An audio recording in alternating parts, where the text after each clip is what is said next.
Thanks for the support as a channel member, Anna Frederick Samuelson. For a season and a half now, I've had to hear you lot telling me Pavlov is rubbish. 6 goals in his last 5 games. He might be single-handedly keeping us in the Championship. I knew I was right. I knew he was good.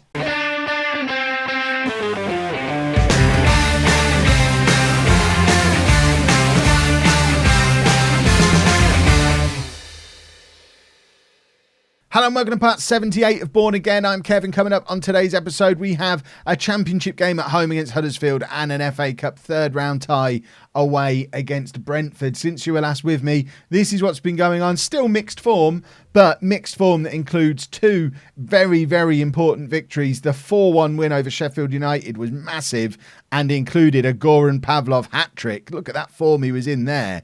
Lovely stuff. And also a 2-1 win over Stoke away from home was an enormous result because Stoke are a team who are right up there pushing for promotion. And that leaves us at the halfway point of the season, 12th place in the league, 31 points on the board. The job is more than half done at the halfway point of the season. If we win another 6 or 7 games in our remaining 23, then we're safe. And obviously, if we do that sooner rather than later, we can then start looking up just a little bit. But at the moment, I'm just very happy to know that we're looking like we will hopefully survive, which looked a little bit iffy at times earlier on in the season.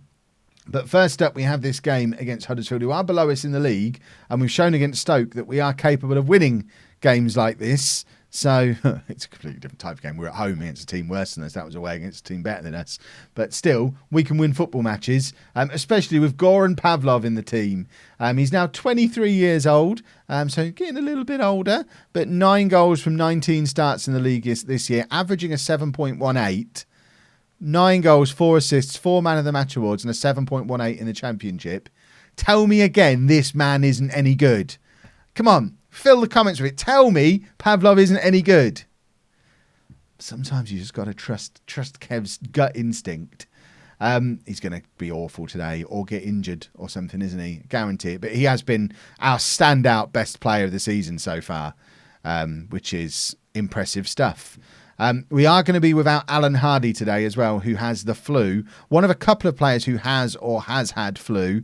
I'm not sure how many of them still have it. We could probably go to the medical centre to double check. Worryingly, where is the medical centre? How come I can't? Oh, it's there. It coincides with Terry Broadbent being back in training after his serious viral infection.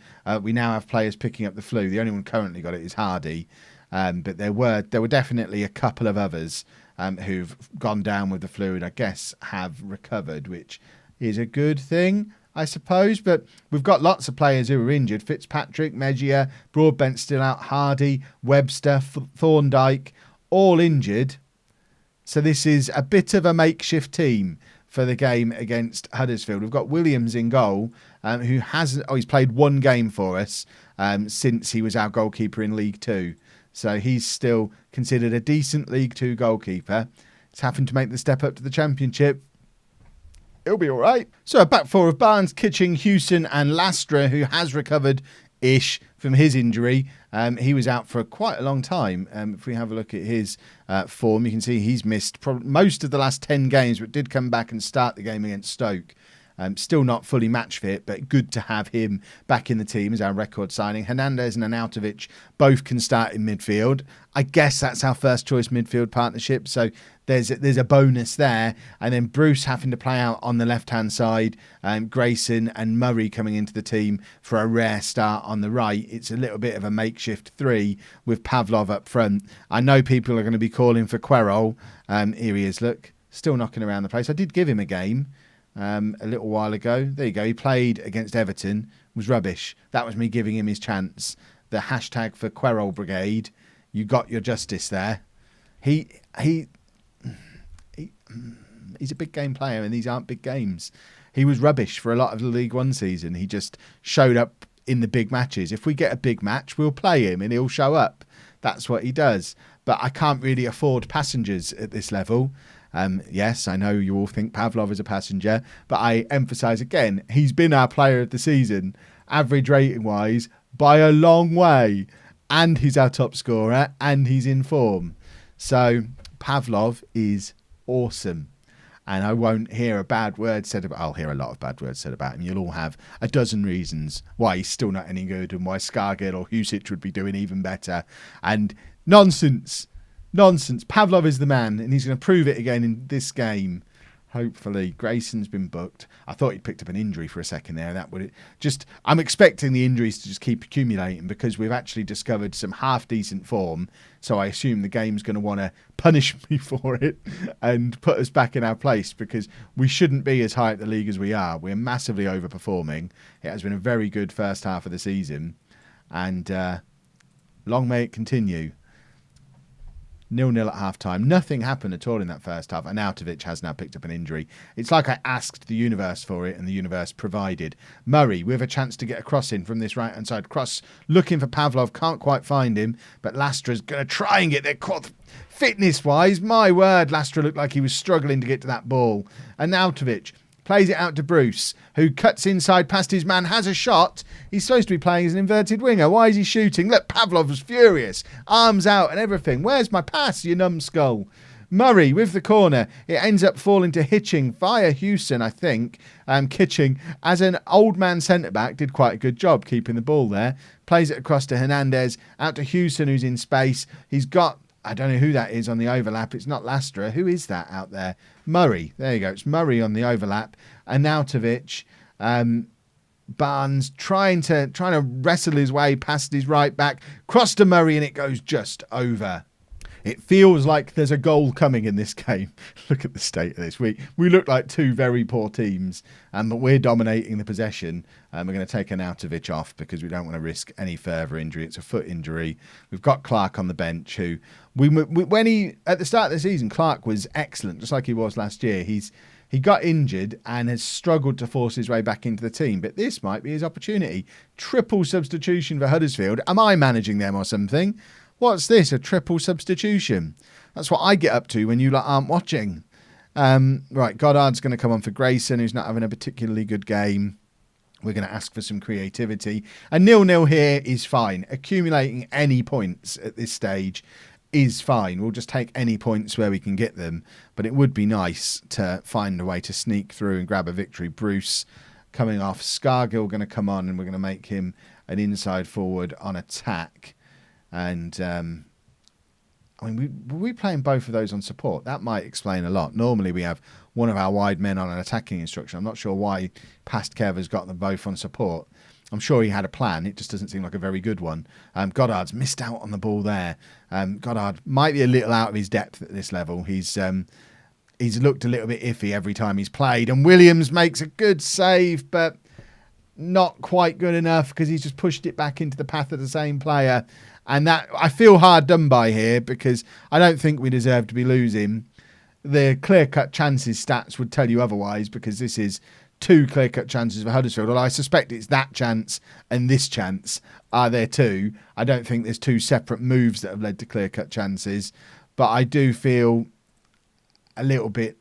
I think a draw was fair and Huddersfield have nicked one a little bit here. And we're not likely to make it back into the game because... that's not really what we do.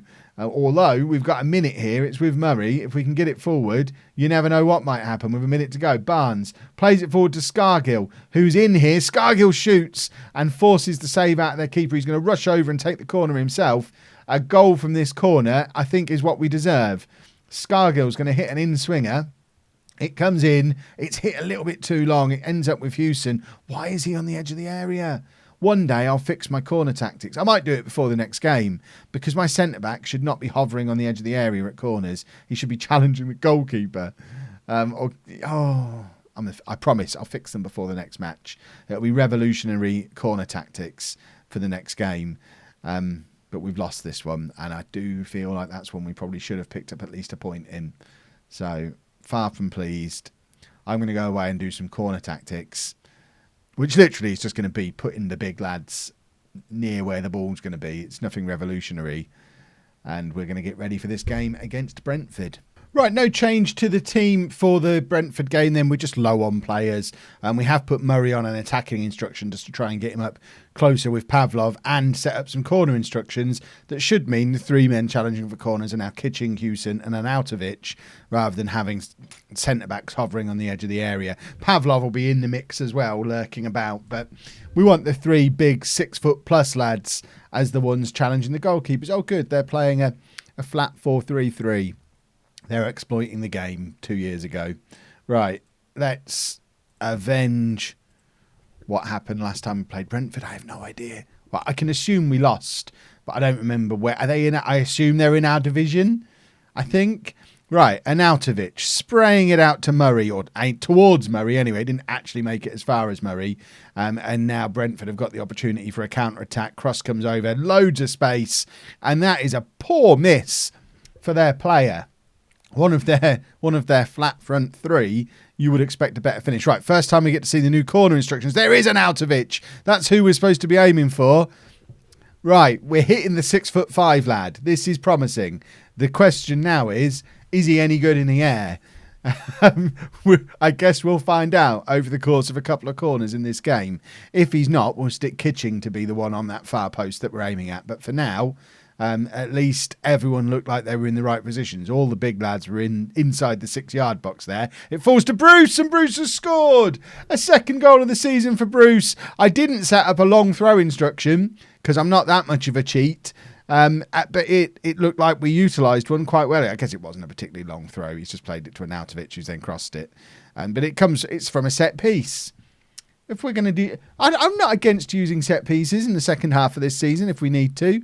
We've got points left to accumulate to make sure that we're safe. I was asked, do I want to change my season expectations from battle bravely against relegation up to avoid relegation or avoid a relegation battle? And because I'm chicken, I've left it on battle bravely against relegation because I just don't want a second half of the season collapse, which we've done plenty of times before, that then leads to me getting sacked. At least this way, I think I've probably already done enough this season to not get fired, regardless of what happens. Realistically, I'm aiming for a mid-table finish because that's where we've been for the first half of the season. Free kick from Lastra, aiming for the big lads again. And the only problem is, I guess, with packing the 6-yard box like that, is when the ball does bounce clear, we don't actually have anybody to pick up the scraps. So we might have to be slightly less attacking from some of these set pieces. But I'm new to fiddling with set pieces. I don't do it a huge amount, but now I've got a reputation for it off the back of the Streamer Showdown. I feel like I should actually start doing it rather than just signing Virgil van Dijk like I did in that, which was enough of a corner exploit in and of itself. Right, we are approaching half-time. We're still 1-0 up. Brentford struggling to get into this game, but they are hovering on the edge of the area. I mean, that's what happens when you play a front 3. You have one crossing to the other to nod down, and the third one there to pick up the resultant nodded down ball. It's dirty. It's dirty stuff, but it does mean we should be able to get around them in the wide areas, which we've shown in that first half. Right, guard against complacency. A victory here in the third round of the FA Cup would be nice because money is still very much an issue here at Bourne. We've not made much money from this Brentford game because the ground looks deserted. So if we can make it through to the fourth round and get a big away game against a Premier League team, I know it's not got as much romance attached to it as it used to when we were a tiny little club, but an away day at Old Trafford is still going to go a long way to fixing some of our financial issues. So that's still absolutely what we want. Kitching plays it forward to Barnes. Hardy's back in goal, by the way. As soon as he recovered from flu, I put him back in. It's been a good half hour since the first game of today's episode because January the 1st happened. So I've been arranging transfers, trying to sign some youngsters who are out of contract in the summer. And there's a couple of loans coming in. But there you go. Hardy clearly not fully recovered from his flu, because he's not made this save that normally we'd expect him to make. Ball over the top. How many times are we going to see that? But Hardy's positioning is really poor there. He's gone really wide and left a big... He's invited the player to shoot to his left. And then when the player's shot to his left, he's just let it go past him. Pavlov, I've built him up too much today. He's had 2 poor matches. You lot have upset him. He's not going to play well for you, I don't think. I think that's what it is. Husich and Clark both coming on. Clark playing in the attacking midfield role that he hasn't played in for a little while. We need Thorndike back, but he's another one who's still not yet back to fitness. So remember, these performances have been with this makeshift side. When we get back to full strength again, I would expect us to start looking good again. That's the hope. Right, we want him as an inside forward. Why am I don't... There you go. We're doing a team talk as part of bringing a player on. I've never done that before in my life. No, not concentrate. The amount of times I aim for get creative and hit concentrate by mistake. They need moving apart from each other. I don't think I've ever wanted to ask a team to concentrate, but I've done it so many times. Bruce, it falls to Clark. Very, very fortuitous in the 84th minute. But Clark isn't going to complain. It's his first goal of the season. He was so prolific for us last year from midfield. He's been in and out of the team this year, but a little stroke of luck allows him to open his account for this season. Bruce with the initial shot. It bounces off the side of their defender's head. The keeper dived, and it leaves Clark with an open goal with 5 minutes left on the clock. Now would be a time to tell him to concentrate, but I've already done it now. Perhaps concentration is what led us to score the goal. And that was weird. They've just given it to Hewson. And Husich has now flicked on to himself because Brentford are committing so many men forward. Plays it into Clark. Clark's in again and forces the save out of their keeper. And Scargill can't get to the rebound to either get a shot in or try and force a corner, because we haven't really had much of a look at our new... We've had 9 corners, apparently. I haven't seen 9 corners in highlights. It would have been quite nice to see how these corners are working out for us. Lastra with the cross, looking for Husich, can't find him, and it's cleared, but only as far as Lastra again. We've got 2 minutes left on the clock, 1 minute left on the clock, and that is that. We are through to the 4th round of the FA Cup. Well played, gentlemen. I think we get the draw straight away, so fingers crossed for a big club in the next round. That's what we're hoping for. 160 grand just for winning the game is not to be sniffed at. Grayson has signed a new contract. That's the other thing I've been doing, faffing around with contracts. But let's just rest the players, ready for the next game, because Villa's just in a couple of days, and jump forward to hopefully an FA Cup draw that's going to make me super happy. Yes, Grayson's lovely. Do we get an FA Cup draw, or am I going to have to time travel? Come on, just give me an FA Cup draw. Give me an FA Cup draw. Manchester United away, or Manchester City away, or Liverpool away, or Arsenal away, Chelsea away, Tottenham away. Maybe not Chelsea unless they've had a new ground. They probably have had a new ground by this point. We want a massive club in a massive ground away from home. We're trying to sign this guy, by the way, who's 16 years old. He's available on a free transfer in the summer. Right, here we go. FA Cup 4th round tie. We want a big one. I'm not going to stop clicking until I see an away game that I like the look of. Right, Liverpool or Arsenal. Bourne just there, because we'll have either of those. No. So we're at home. We are at home against... Now we want a little team so we can get through to the 5th round. Oxford or Newcastle. I mean, if we can... If Newcastle can get past Oxford, and then we can hold Newcastle to a draw and get an away game at Newcastle... That feels like a moneymaker to me.